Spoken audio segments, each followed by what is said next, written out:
This is such a great trick to take the guesswork out of how much tail you need for a long tail cast on.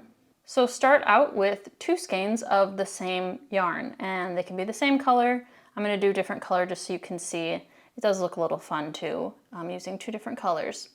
Okay, but you want to start off by making a slip knot and make sure you leave enough tail still so that you can weave it in when you're done, but you don't have to calculate any tail amount.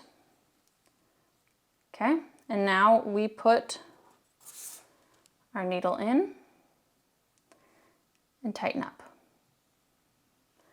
Okay, now make sure that you aren't grabbing the tail here. We're grabbing the 2 pieces of working yarn, and now we just do the regular long tail cast on. You grab those 2 pieces and you start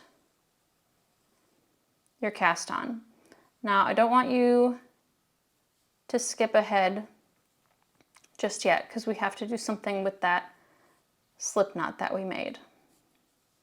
And if you are doing 2 different colors, make sure you're noticing that the color closest to me is ending up on the bottom.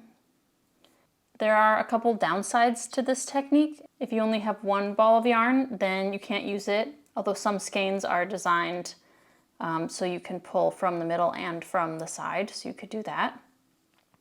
Also, there are going to be extra tails to weave in, so if you're making something double-sided, you might not want all those extra bits poking out.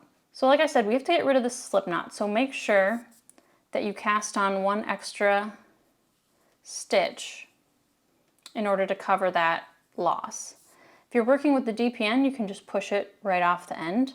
Otherwise, knit another row, and then when you get to the slip knot at the end, we just take it off and pull it. And there you have your cast on.